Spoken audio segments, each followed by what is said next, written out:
Banyak yang melihat persoalan terorisme sebagai soal doktrin belaka, ada lagi yang melihatnya sangat psikologis, persoalan kebencian semata. Mereka menceraikan terorisme dari persoalan ekonomi politik. Benarkah apa yang disebut Islam radikal benar-benar persoalan doktrin belaka? Benarkah kelompok jihadis semacam Al-Qaeda dan negara Islam, ISIS, benar-benar memperjuangkan sebuah doktrin agama? Cerita di bawah ini mungkin bisa sedikit menjawab pertanyaan-pertanyaan itu. Wilayah Timur Tengah, yang kaya dengan minyak, benar-benar menggiurkan bagi imperialisme Barat. Tidak mengherankan, imperialis Barat berusaha mencari berbagai jalan untuk bisa menguasai minyak Timur Tengah. Inggris memulainya di tahun 1800-an. Di tahun 1909, Inggris menemukan cadangan minyak di Iran. Penemuan itu disusul dengan berdirinya perusahaan minyak Inggris bernama Anglo-Persian Oil Company, APOC, yang segera menguasai cadangan minyak itu. Usai Perang Dunia Kedua, Amerika Serikat, AS, juga tergiur dengan minyak Timur Tengah. Mereka berusaha mencari jalan untuk turut mengangkangi kekayaan minyak kawasan itu. Sayang sekali, keinginan mereka terbentur oleh kebangkitan nasionalisme dan sosialisme Arab yang mekar pasca Perang Dunia Kedua. Tetapi AS tidak memakai tangannya langsung. Mereka mencoba tangan lain, pro-war. Mulailah mereka mendekati Arab Saudi dan kelompok Wahabi. Kenapa Wahabi? Sebab kelompok ini mengadopsi cara pandang yang sangat puritan dan gampang mengkafirkan sesama Muslim. Mereka gampang dipakai untuk memukul sesama Muslim. Apalagi, konon ada campur tangan seorang intel Inggris, Hemper, dalam pendirian Wahabi ini guna melemahkan Turki Ottoman. Tahun 1950-an, sosialisme Arab makin menguat. Mereka sekuler, nasionalis, dan anti-imperialis. Tahun 1952, Gamal Abdul Nasser, seorang pemeluk sosialisme Arab, berhasil menggulingkan monarki Raja Farao pertama. Kemenangan Nasser menyemangati gerakan sosialis Arab di tempat lain. Ketika menjabat presiden, Nasser terbilang radikal. Dia menjalankan kebijakan nasionalis dan populis yang mengancam kepentingan imperialisme, khususnya AS dan Inggris, di Timur Tengah, terutama setelah Nasser menasionalisasi terusan Suez. Untuk melawan Nasser, AS mulai melirik kelompok Islamis yang sejenis dengan Wahabi, yakni Ikhwanul Muslimin. Sebab Ikhwanul Muslimin punya kemampuan yang patut dipuji untuk menggulingkan Nasser. Dalam perjuangannya, Ikhwanul Muslimin menggunakan jalan kekerasan, beberapa kali berusaha membunuh Nasser. Pada tahun 1954, ketika sedang berpidato di Alexandria, Nasser diberondong oleh seorang anggota Ikhwanul Muslimin, Mahmud Abdi Al-Latif. Tetapi upaya pembunuhan itu gagal. Ketika sosialisme Arab makin bersemi di negeri-negeri Arab, dari Aljazair, Palestina hingga Irak, AS mulai melirik rezim despotik Arab Saudi, terutama kepada kelompok Wahabinya. Tahun 1951, seorang nasionalis progresif berkuasa di Iran, namanya Mohammad Mossadegh. Begitu berkuasa, Mossadegh menasionalisasi perusahaan minyak Inggris, Anglo-Iranian Oil Company. Tindakan populis Mossadegh membuat gemetar negeri-negeri imperialis. Akhirnya, sejak 1953, CIA bekerja sama dengan M16 Inggris berusaha menggulingkan Mossadegh. Mereka merangkul monarki Iran yang sudah di ujung tanduk, Shah Pahlavi. Dan pada Agustus tahun 1953, kolaborasi CIAM-26 dan Shah Pahlavi berhasil menggulingkan Mossadegh. Setelah itu, Iran jatuh ke bawah kediktatoran Shah Pahlavi hingga 1979. Begitulah imperialisme berusaha merawat membesarkan kelompok fundamentalis di Timur Tengah untuk membendung populisme sosialisme Arab. Dan tentu saja, agar kepentingan ekonomi politik imperialisme di Timur Tengah, khususnya minyak, tidak terganggu oleh sosialisme Arab. Tahun 1979, AS khawatir Afghanistan jatuh ke tangan Uni Soviet. Untuk mencegah itu, AS mulai menggandeng kelompok fundamentalis dalam peperangan suci melawan apa yang disebut bahaya merah atau komunisme. Awal 1980-an, pemerintahan Jimmy Carter menggelontorkan dana sebesar 500 juta dolar Amerika Serikat untuk membesarkan kelompok militan fundamentalis, Mujahidin. Tidak hanya bantuan dana, Chia juga menyuplai senjata dan melatih kelompok Mujahidin di Afghanistan. Sepanjang 1985 hingga 1992, AS melatih setidaknya 12.500 pejuang asing, termasuk dari Arab Saudi, di Afghanistan. Mereka dilatih membuat bom, melakukan sabotase, dan gerilya kota. Kelak, kelompok-kelompok inilah yang bertransformasi menjadi Taliban dan Al-Qaeda. Dan salah satu tokoh penting yang lahir dari didikan AS ini bernama Osama bin Laden. Singkat cerita, AS bersekutu dengan Mujahidin dan Osama adalah sekutu AS. Presiden AS Ronald Reagan menyebut kelompok Mujahidin sebagai pejuang kebebasan. Usai perang, sebagian kelompok Mujahidin ini bertransformasi menjadi Taliban. Awalnya, AS mendukung penuh pembentukan Taliban. Kelompok ini sempat berkuasa sepanjang 1996 hingga 2001. Semasa berkuasa, Taliban menerapkan syariat Islam yang ekstrim, televisi, bioskop dan musik dilarang. Lebih ekstrim lagi pada perempuan, wajib mengenakan burka, dilarang sekolah dan bekerja, dan tidak boleh ditolong dokter laki-laki.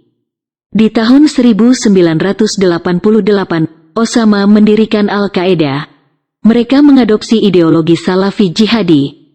Lama-kelamaan, Al-Qaeda berkembang menjadi organisasi teroris. Puncaknya, tanggal 11 September tahun 2001, mereka melancarkan serangan teror di New York, AS. Sejak itu Al-Qaeda dicap sebagai organisasi teroris paling berbahaya. Ini tentu ironis. AS dan Chia berkontribusi besar dalam melahirkan, melatih dan membesarkan Al-Qaeda, seperti diakui sendiri oleh Hillary Clinton. Dan jangan lupa, mereka yang kita perangi sekarang, Al-Qaeda dan Taliban, kita yang biayai 20 tahun lalu. Dan kita lakukan itu karena kita sedang perangi Soviet. Namun, jika ditelusuri, motif utama AS memerangi Soviet di Afghanistan tidak melulu karena persaingan ideologi, tetapi sebagian besar karena motif ekonomi. Dengan sokongan Osama, Taliban, AS bukan hanya berhasil mengusir Soviet, tetapi juga mewujudkan apa yang disebut penulis Inggris George Monbiot sebagai mimpi pipa Amerika, yaitu proyek pipa minyak dan gas sepanjang 1.000 km dari Turkmenistan, melalui Afghanistan, hingga ke Pakistan. Pasca serangan tanggal 11 September tahun 2001, AS mengumandangkan perang besar melawan terorisme. Dengan dalih memerangi terorisme, AS menginvasi Afghanistan dan mendirikan rezim boneka di sana, tentu dalam kerangka mengamankan kepentingan ekonomi AS di sana. Al-Qaeda benar-benar berguna bagi AS. Tahun 2003, AS mulai membangun propaganda bahwa rezim Saddam Hussein di Irak punya hubungan dengan Al-Qaeda. Tidak hanya itu, Saddam juga dituding menyimpan senjata pemusnah massal. Dengan tudingan sepihak itu, AS melakukan invasi ke Irak. Rezim Saddam berhasil digulingkan. Namun, alih-alih dianggap sebagai pembebas, tentara AS justru dianggap sebagai penjajah.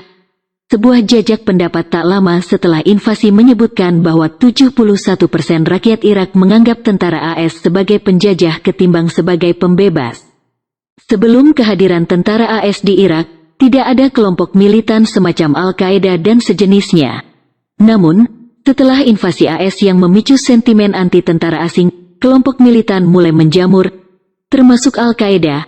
Dan untuk Anda ketahui, kelompok Al-Qaeda di Irak menjadi unsur penting yang membentuk negara Islam Irak, ISI. Tahun 2013, kelompok ini bergabung dengan kelompok serupa di Suriah dan membentuk negara Islam Irak dan Suriah, ISIS. Jadi, alih-alih memerangi kelompok teroris yang terkait dengan Saddam Hussein, invasi AS ke Irak justru melahirkan kelompok teroris yang lebih banyak dan lebih ganas. Salah satunya, ISIS. Dan terorisme hanyalah dalih. Tujuan sejati AS memerangi Irak adalah minyak. Sebelum invasi tahun 2003, hampir semua ladang minyak Irak dikuasai oleh negara. Setelah invasi, ladang-ladang minyak itu berpindah tangan ke asing.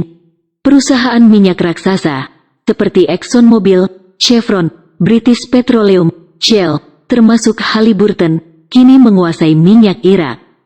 Keberhasilan menggunakan mujahidin dalam proxy war di Afghanistan menjadi pelajaran berharga bagi AS. Paman Sam kemudian menciptakan saudara kembar di banyak negara. Salah satunya adalah kelompok pejuang Islam Libya, Libyan Islamic Fighters Group (LIFG). LIFG dipakai untuk menggoyang Gaddafi. Tahun 2011, ketika goncangan terhadap kekuasaan Gaddafi meningkat, LIFG bergabung koalisi oposisi, Dewan Transisi. Tidak hanya LIFG, Al-Qaeda juga berdiri di Libya untuk memerangi Gaddafi. Dan sukses, Gaddafi jatuh. Segera setelah itu, Libya dikoyak perang sektarian tanpa ujung. Bom bunuh diri terjadi hampir setiap hari, dan cadangan minyak Libya, yang mencapai 43,6 miliar barel, menjadi rebutan korporasi asing dan teroris. Sekarang kita bicara perang AS di Suriah, perang yang telah melahirkan lusinan kelompok teroris, termasuk Al-Qaeda, ISIS dan Jabhat al-Nusra. Jadi, tahun 2009, Presiden Suriah Bashar al-Assad menolak proyek pipa Qatar. Proyek pipa itu, yang disetujui Qatar dan Turki, akan mengalirkan gas alam dari Qatar ke pasar Eropa. Pipa gas itu akan melalui Arab Saudi, Yordania, Turki dan tentu saja, Suriah.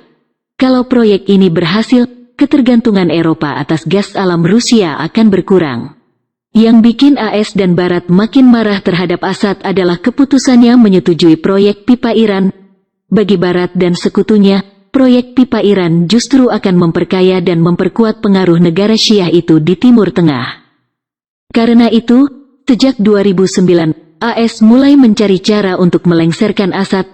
Awalnya, AS mendorong aksi-aksi protes anti-Assad. Namun, karena tidak berhasil, AS menggunakan cara yang lebih keras, membuat kelompok bersenjata. Selain mendorong lahirnya Tentara Pembebasan Suriah, FSA, AS juga menyokong kehadiran kelompok-kelompok jihadis Sunni untuk memerangi Assad. Lagi-lagi, untuk mewujudkan rencana itu, AS menggandeng Arab Saudi. Patrick Cockburn, penulis buku The Jihadist Return, ISIS and the New Sunni Uprising, menulis, di Suriah, AS mendukung rencana Arab Saudi membangun front selatan, yang berbasis di Yordania, yang akan bermusuhan dengan pemerintahan Assad di Damaskus. Dalam kerangka itu, lanjut Cockburn, kelompok militan jihadis Brigade Yarmouk menerima rudal anti-pesawat dari Arab Saudi. Tetapi beberapa video menunjukkan bahwa Brigade Yarmouk sering berjuang bersama Jabhat al-Nusra, yang berafiliasi dengan Al-Qaeda. Karena itulah, di tengah pertempuran, kedua kelompok sering berbagi amunisi. Washington seringkali membiarkan senjatanya yang paling canggih jatuh ke tangan musuh yang mematikan.